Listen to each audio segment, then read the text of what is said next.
Umar pernah dikerjain sama Amr bin As, Pak. Pernah dikerjain sama dia. Itu tapi gara-gara itu maka Mesir terbuka dan seluruh Afrika terbuka, bahkan masuk ke Eropa. Itu awalnya adalah Amr bin As ngerjain Umar. Antum tahu kisahnya? A'udzu billahi minasy syaithanir rajim.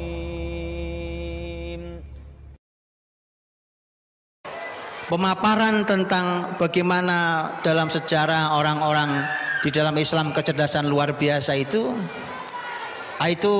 sesuatu yang sebenarnya saya sudah sering sampaikan dalam banyak hal. Contohnya saking banyaknya, Anda mau contoh di zaman manapun ada, mau contoh di bidang apapun ada. Dan itu merupakan keistimewaan muslimin. Saya berikan beberapa contoh untuk nanti saya lari pada ujungnya, berujung pada zaman Turki Utsmani. Saya ingin berikan beberapa contohnya, Pak. Kalau berbicara tentang sahabat Rasul radhiyallahu anhum ajmain, itu masya Allah teman-teman, ada orang-orang yang memang lahir sudah pinter. Jadi memang ini bawaan. Ya, orang bilang ini bawaan lahir, Pak. Kok kamu pinter? Iya, bawaan lahir, Mas. Gitu, Pak. Jadi memang ada orang-orang cerdas bawaan lahir, Pak. Itu memang nggak bisa bodoh, memang nggak bisa bodoh, memang pinter terus dia. Bahkan dia berkarya dengan hal itu. Di antara orang yang luar biasa, bahkan disebut paling luar biasa untuk urusan kecerdasan, itu perlu pelajari biografinya, adalah sahabat mulia Amr bin As radhiyallahu anhu. Yang itu cerdasnya orang itu luar biasa, makanya beliau dicacat oleh orientalis. Dicacat, Pak. Nanti begitu ngomong Amr bin As, bahasanya itu orang yang licik gitu. Nah, itu wal iyadzubillah, itu mereka tanggung jawab dengan kalimatnya di hadapan Allah Subhanahu wa taala, nanti berhadapan dengan Amr bin As di akhirat. Radhiyallahu anhu, padahal Nabi memuji Amr bin As luar biasa. Dulu masyarakat terbaik dulu mengatakan adhaduhatil Arab, orang paling cerdas di kalangan orang Arab itu. Tentu ini kita tidak bicara Nabi Muhammad ya. Orang paling cerdas di kalangan orang Arab itu ada 4. Tadi saya sudah bilang yang satu Amr bin As radhiyallahu anhu. Yang kedua Muawiyah, sama ini. Ini sahabat yang juga dizolimi oleh sejarah luar biasa, oleh orang-orang yang tidak bertanggung jawab. Muawiyah radhiyallahu anhu. Yang ketiga Mughirah bin Syu'bah radhiyallahu anhu. Yang keempat Ziyad ibnu Abi, ini tabi'in, kibarut tabi'in. Keempat, Pak. Oke, 4 ini mana yang sudah antum baca biografinya? Enggak 4-4-nya. Tapi antum tahu Einstein kan? Antum tahu Einstein ya? Apa kita bicara Einstein saja hari ini? Subhanallah. Ini yang 3 sahabat, yang 1 tabi'in. Adhaduhatil Arab. Orang Arab punya orang yang super cerdas, 4 orang nih. Dulu belum ada tes IQ. Kalau ada tes IQ, saya sering bilang, orang-orang ini kalau dites IQ, jangankan level sahabat, level ulama yang tadi disebutkan, Imam Bukhari, Imam Muslim, apa segala macam, Imam Syafi'i, Imam Ahmad, Imam Abu Hanifah, Imam Malik, itu kalau dites IQ yang putus alat tesnya, Pak. Saya sudah sering sampaikan ini. Jangan tanya berapa skornya, yang putus alat tesnya. Itu saya sudah buktikan hari ini. Betulan, Pak. Betulan. Anda boleh didik anak Anda dengan cara Islam, datangkan psikolog, datangkan psikiatri, datangkan orang yang menguji tentang IQ, putus alat tesnya. Yang menguji bilang, saya tidak mengerti, Pak. Kenapa anak segini begini bicaranya? Wallahi, itu kalimat tidak dari satu pakar saya dengar. Terus, Pak. Ya, itu kalau dididik dengan syariat ini. Baik.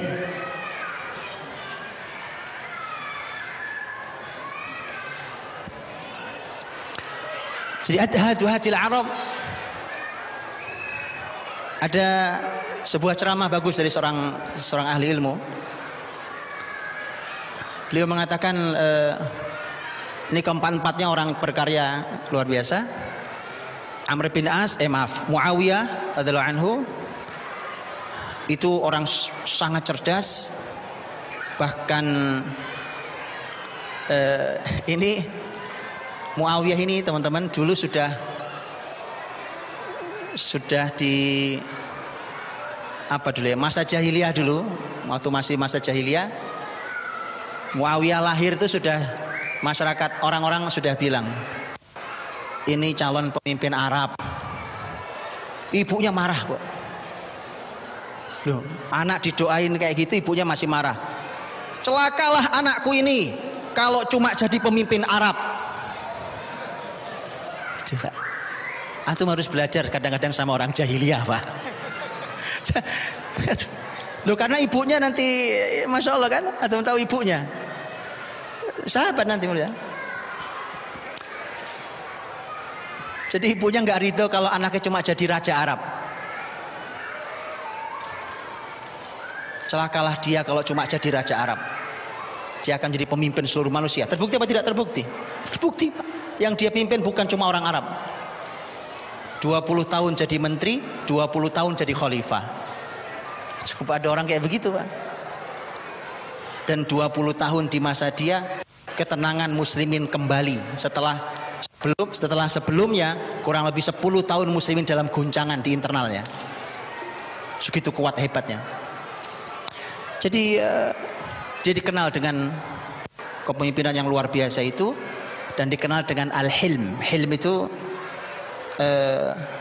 orang sekuat itu biasanya kalau ada orang ngelawan itu langsung bunuh dia, penggal dia, penjara dia gitu. Kalau dia enggak, Pak. Muawiyah dikenal dengan al-hilm. Hilm itu orang berbuat jahat pada dia tapi dia balas dengan kebaikan. Itu Muawiyah. Mau ada pemimpin kayak gitu gimana enggak dicintai, ya kan? Udah disakiti dikirimi hadiah, enak, Pak. Amr bin As radhiyallahu anhu dikenal sebagai orang yang cerdas, yang spesialisasinya adalah menyelesaikan al-mu'dilat.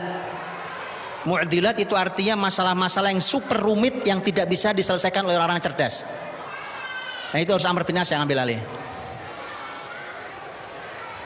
Gitu. Antum tahu ketika terjadi ta'un Amwas di masa Umar bin Khattab. Ta'un, masya Allah, ta'un itu orang kena ta'un, wabah penyakit waktu itu di Amwas. Amwas itu di wilayah Palestina. Ketika menyebar itu, pagi sakit, sore meninggal, sore sakit, pagi meninggal, Pak. Cepat sekali itu, sampai korban begitu banyaknya. Termasuk korbannya adalah sahabat mulia, bahkan Amir Umara negeri Syam, yaitu Abu Ubaidah al-Jarrah radhiyallahu anhu. Umar sebagai khalifah harus menyelesaikan masalah itu. Sudah tidak kunjung selesai, siapa yang dipanggil?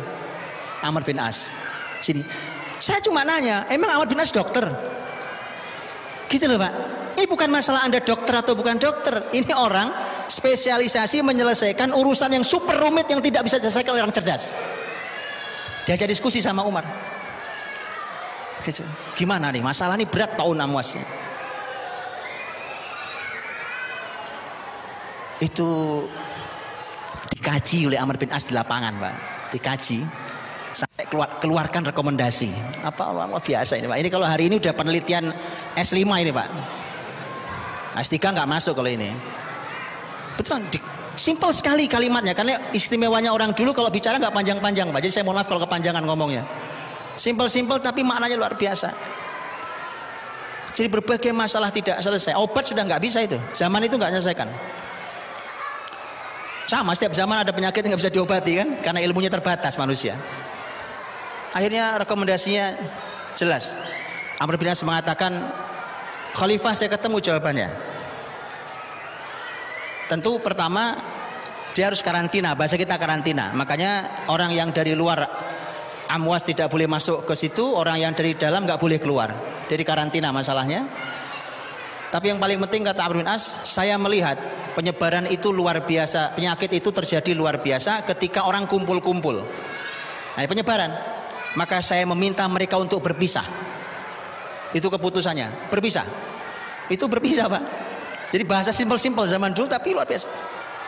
Maka ada yang pergi ke sana, pergi ke lembah, masuk ke gunung sana, masuk, pisah. Masakan ini harus pisah. Itu hanya hitungan hari selesai urusannya. Masalah berat Pak, itu spesialisasi Amr bin As. Jadi antum harus belajar dari Amr bin As tentang masalah itu. Itu orang secerdas Umar. Umar orang cerdas sekali Pak. Nabi sampai mimpi tentang ilmunya Umar, saking hebatnya Umar ya, radhiyallahu anhu.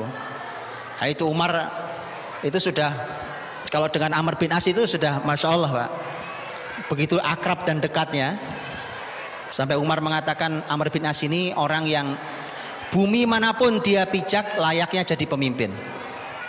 Jadi ada orang yang memang tidak pantas jadi rakyat, gitu ya. Makanya tolong sadar diri, kalau kelasnya rakyat jangan mimpin, gitu loh Pak. Tolong sadar diri, karena memang ada orang kayak Amr bin As. Kata Umar, dia nggak pantas jadi rakyat, pantas saja dimanapun dia berada, pantasnya jadi pemimpin. Itu Amr bin As Pak. Dan itu kalimat jujur dari Khalifah Amirul Mukminin, Khalifah Adil Umar bin Khattab radhiyallahu anhu. Umar pernah dikerjain sama Amr bin As Pak. Pernah dikerjain sama dia. Itu, tapi gara-gara itu maka Mesir terbuka dan seluruh Afrika terbuka, bahkan masuk ke Eropa. Itu awalnya adalah Amr bin As ngerjain Umar. Antum tahu kisahnya? Belajarlah ya, belajar istilah. Amr bin As radhiyallahu anhu itu sudah ngerayu Umar berkali-kali. Dan ini ngerayunya tidak bohong, karena Amr bin As itu dari sejak jahiliyah dulu itu kerjaannya memang bolak-balik Afrika Pak. Antum tahu kan kisah bahwa muslimin ketika hijrah ke negeri Habasyah, itu kan yang dikirim oleh orang Quraisy untuk narik muslimin Amr bin As. Betul ya? Amr bin As itu begitu dialog dengan Najasyi, itu dialognya sudah langsung akrab. Kenapa? Kenalnya sudah lama.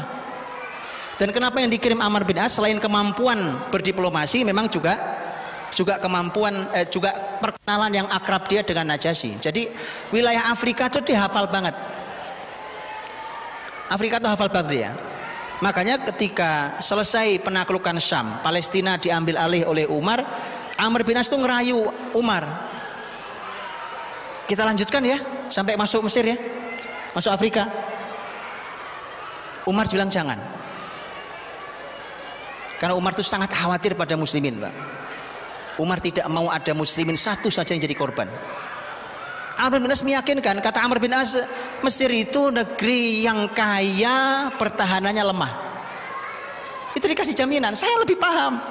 Tapi tetap enggak, jangan. Dirayu, akhirnya boleh deh, cobain. Tapi yang memimpin harus dia, karena dia yang paham. Amr bin As radhiyallahu anhu. Tapi Amr bin As itu tahu bahwa Umar ini nampaknya masih agak ragu Pak. Karena begitu nanti dia rapat lagi dengan para staf ahli, yaitu para sahabat, bisa berubah pikiran tuh Umar. Bener, Umar dari Madinah kirim surat, Amr bin As lagi ada di Palestina, masih masuk di bumi Palestina. Datang utusan bawa suratnya Umar radhiyallahu anhu. Kemudian utusannya mengatakan, Amr bin As ada surat dari Khalifah, pegang dulu. Amr bin As mulai merasa ini ada sesuatu di surat ini. Lihat orang cerdasnya luar biasa itu.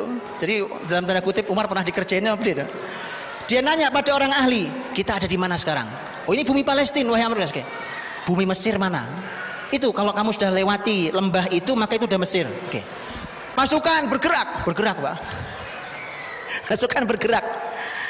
Begitu kaki menginjak perbatasan dan sudah masuk ke wilayah Mesir, mana suratnya? Sini Pak, sini. Betul Pak, Anda tahu isi suratnya. Lihat Pak, analisanya luar biasa, nyaris kayak dukun Pak. Surat belum dibuka udah tahu isinya. Apa bunyinya suratnya? Kalau kau masih ada di luar Mesir maka kembalilah. Tapi kalau kau ada di dalam Mesir lanjutkan. Nah, sudah di Mesir saya sekarang. Jadi Mesir, Afrika, Eropa itu jasa Amr bin As ngerjain Umar bin Khattab Pak.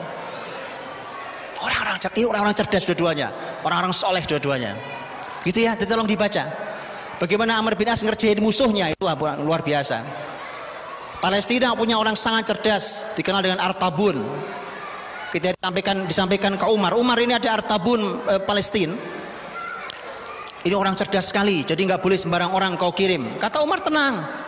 Kalau Romawi punya Artabun, kami punya Artabun. Dikirimlah Amr bin As radhiyallahu anhu. Habis dikerjain Amr bin As Pak. Atau baca sejarahnya gimana dikerjain Amr bin As itu. Begitu seterusnya. Mughirah bin Syu'bah radhiyallahu anhu. Mughirah bin Syu'bah itu dikenal sahabat yang punya kemampuan menyelesaikan masalah seketika.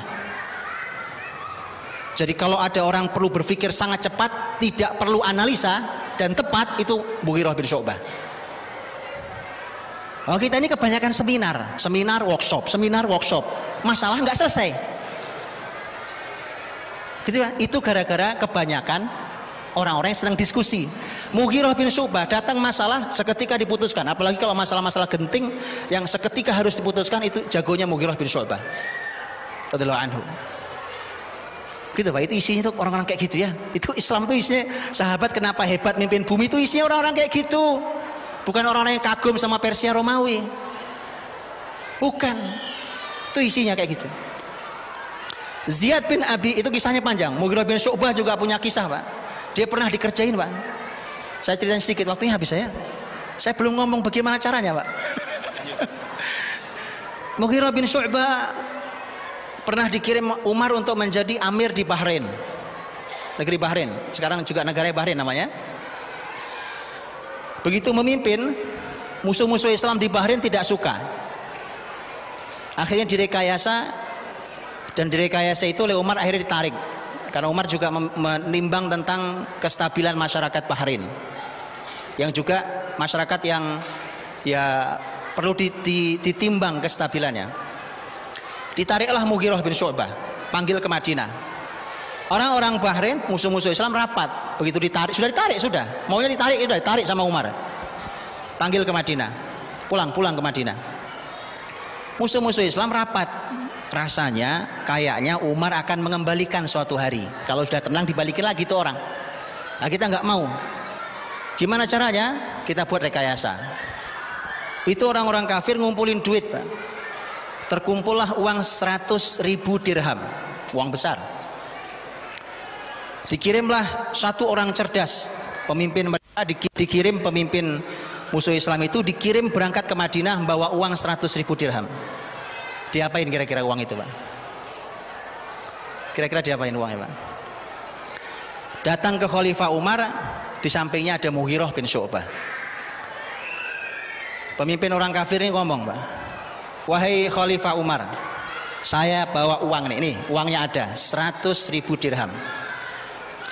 Ini uang muslimin, diambil oleh Mughirah, dititipkan ke saya. Orang gak ada yang tahu kecuali saya. Dia bohong. Umar kaget tuh, tapi Umar tuh orangnya husnudzon sama ini Pak. Jadi dia tenang, kagetnya tetap harus bertanya kan. Apalagi di hadapannya musuh Islam Pak. Mughirah, apa kata-katamu?